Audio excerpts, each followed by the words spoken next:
एक बच्ची जिसकी एज तकरीबन 7 साल थी। अब वो 7 साल की एज के अंदर उस बच्ची के साथ एक रॉबरी का सीन हुआ उसकी फैमिली के साथ मिलके। अब वो इस सीन ने उसके जहन पे इतना ज़्यादा गहरा असर डाला।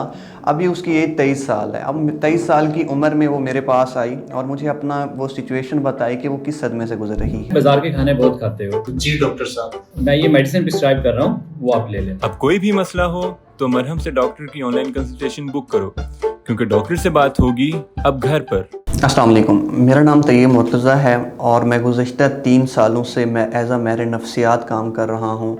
मेरी जो स्पेशलाइजेशन है वो साइकोथेरेपी, NLP और हिप्नोथेरेपी के अंदर है। अगर आपने मेरे साथ कंसल्टेशन लेनी है तो ऊपर दिए गए लिंक पे क्लिक करें। वालिदैन उसका इंतज़ार करते हैं कि कब हमारी बेटी उठेगी रो के। अब ये सीन उसके साथ तकरीबन पिछले 15 साल से चल रहा था। अब मेरे पास वो पहले सेशन में आई, मैंने जस्ट उसको 5 मिनट में एक टेक्निक फास्ट फोबिया क्योर की टेक्निक यूज़ की और विद इन 5 मिनट्स वो बिल्कुल टोटल फाइन फील करना स्टार्ट कर दी और उसका वो ऐसे फील उसने करना स्टार्ट कर दिया कि वो इशू उसकी लाइफ में था ही नहीं। जो इशू उसकी लाइफ में पिछले 15 साल से चल रहा था वो विद इन 5 मिनट्स एक छोटी सी टेक्निक के साथ ख़त्म हो गया। मेडिसन शदीद जहनी बीमारियों के लिए इस्तेमाल होती हैं, लेकिन हमारे यहाँ मेंटल हेल्थ की अवेयरनेस ना होने की वजह से ज़्यादातर लोग मेडिसन की जानिब जाती हैं।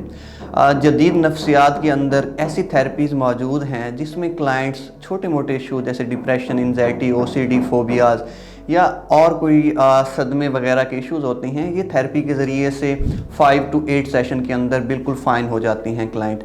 अब हमारे माशरे में क्योंकि मेंटल हेल्थ की अवेयरनेस नहीं है तो लोग मेडिसन की जानिब रुझान कर रही हैं। मेडिसन का नुकसान ये होता है, जो लोग मेडिसन इस्तेमाल करते हैं वो एक तो उन मेडिसन को छोड़ नहीं सकते, मेडिसन उनको एडिक्टेड कर देती हैं, मेडिसन उन जहनी बीमारियों को दबा देती हैं। मेडिसन किसी भी जहनी बीमारी का एज सच में ट्रीटमेंट नहीं है। हाँ, कुछ ऐसी बीमारियां होती हैं जिनके लिए मेडिसन कंपलसरी होती हैं, लेकिन ये छोटी बीमारियां जैसे स्ट्रेस, एंजाइटी, इनके लिए हम मेडिसन खा रहे होते हैं।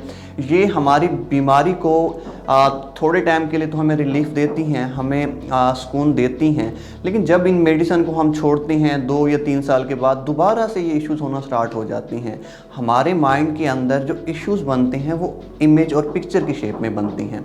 अब हम जो थेरेपी इस्तेमाल करते हैं, इस थेरेपी के अंदर उन इमेज को या तो हम डिलीट कर देते हैं या कुछ टेक्निक्स होती हैं एज रिग्रेशन या एज प्रोग्रेशन की टेक्निक यूज़ करके उन इमेज को हम साइड लाइन कर देते हैं और जो क्लाइंट होता है वो बेटर फील करना स्टार्ट कर देता है। जदीद नफ्सियाती साइकोथेरेपी, जिसको हम ब्रीफ साइकोथेरेपी भी कहते हैं, जिसको मैंने प्रॉपर वे में सीखा है, इस थेरेपी के अंदर हम सबसे पहले क्लाइंट को एक रिलैक्सेशन मूड में लेके जाते हैं। जब वो पर्सन रिलैक्स हो जाता है देन फिर उसके अंदर मौजूद इनर तौर पे जो चीज़ें उसको डिस्टर्ब कर रही होती हैं, हम उनकी जो शक्ल होती है वो किसी ना किसी वे के अंदर कुछ टेक्निक के ज़रिए से चेंज कर देते हैं।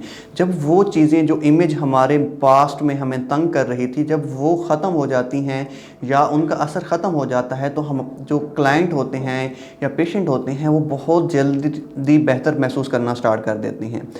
अब ज़्यादातर लोगों का रुझान क्योंकि दूसरी जानिब है, साइकेट्री की जानिब है, नफ्सियात की जानिब नहीं है। पाकिस्तान में इस टाइम 8 करोड़ के करीब लोग नफ्सियाती इश्यूज़ का शिकार हैं, लेकिन माहिर नफ्सियात साइकोलॉजिस्ट की तादाद बहुत कम है।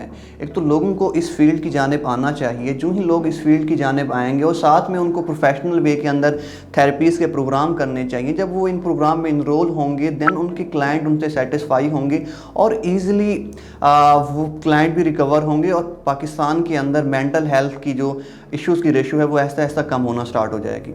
इस टॉपिक के हवाले से अगर कोई भी आपका सवाल है तो आप नीचे दिए गए कमेंट सेक्शन में मुझसे पूछ सकते हैं।